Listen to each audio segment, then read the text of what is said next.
नमस्कार दोस्तों, आपका स्वागत है हमारे चैनल टैक्स स्क्वायर में।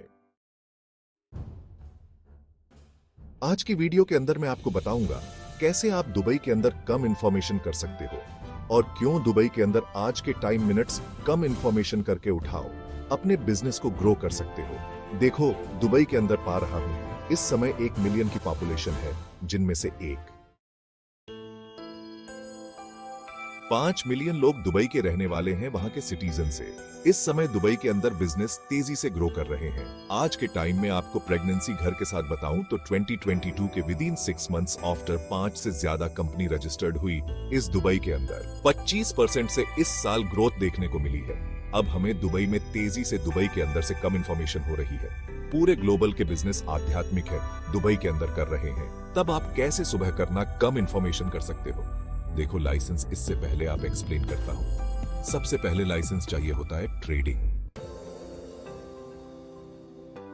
अगर आप दुबई में बिजनेस शुरू करने की सोच रहे हैं तो अलग अलग तरह के बिजनेस एक्टिविटीज और जरूरी लाइसेंस को समझना बहुत जरूरी है। दुनिया भर में ट्रेडिंग एक्टिविटीज के लिए ट्रेडिंग लाइसेंस बहुत जरूरी है। इंडिया से अलग, जहां आपको इंफॉर्मेशन देने के लिए जरूरी नहीं कि लाइसेंस चैनल हो, दुबई में आपको छोटी सी इंफॉर्मेशन देने के लिए भी लाइसेंस की जरूरत होती है। प्रोफेशनल्स जैसे कि वकील और चार्टर्ड अकाउंटेंट्स को प्रोफेशनल लाइसेंस की जरूरत होगी। अगर आप कोई इंडस्ट्रियल एस्टेब्लिशमेंट शुरू कर रहे हैं तो आपको इंडस्ट्रियल लाइसेंस की जरूरत होगी। दुबई में बिजनेस के 2 मुख्य माहौल हैं, मेनलैंड और फ्री जोन। हर एक के अपने फायदे और नुकसान हैं, जिनके बारे में मैंने इस चैनल पर पहले ही एक वीडियो बनाई है। मेनलैंड सेटअप के लिए एक लोकल स्पॉन्सर के पास बिजनेस का 51% होना चाहिए, जबकि फ्री जोन में आप अपने बिजनेस के 100% मालिक हो सकते हैं। आप किस तरह का बिजनेस फॉर्मेशन चुनते हैं, जैसे कि लिमिटेड लायबिलिटी कंपनी, उसके हिसाब से आगे की जरूरतें तय होती हैं, जैसे कि 3 लाख दिरहम की न्यूनतम शेयर कैपिटल। ध्यान रखें, फ्री जोन में सेटअप करने की लागत काफी कम हो सकती है और इस प्रक्रिया में कम ब्यूरोक्रेसी होती है। सबसे पहले आपको नाम रिजर्वेशन के लिए अप्लाई करना होगा और फिर कमर्शियल लाइसेंस के लिए, जो आपके बिजनेस एक्टिविटी पर निर्भर करता है, चाहे वह सैलून हो, होटल हो या रेस्टोरेंट। हर तरह के बिजनेस के लिए दुबई में अलग अलग तरह के लाइसेंस उपलब्ध हैं।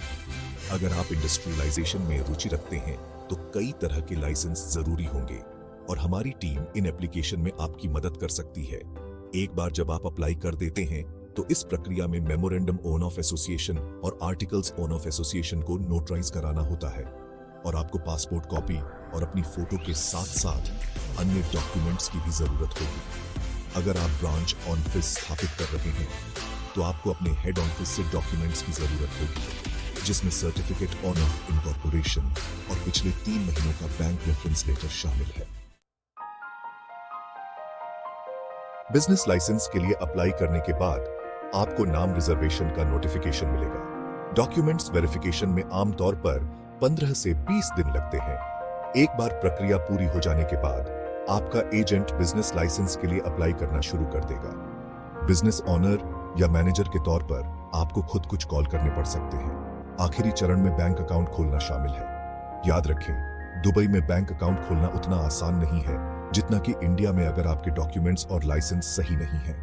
पहले से सब कुछ सही होने से आपको बाद में होने वाली संभावित समस्याओं से बचा जा सकेगा। एक बार आपका बैंक अकाउंट खुल जाता है तो आप अपना बिजनेस शुरू कर सकते हैं और ग्लोबली काम कर सकते हैं।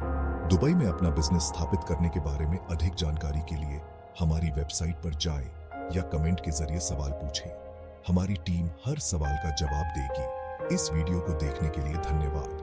अगर आपको यह वीडियो मददगार लगी हो तो इसे लाइक, शेयर और हमारे चैनल को सब्सक्राइब करें। चलिए शुरू करते हैं।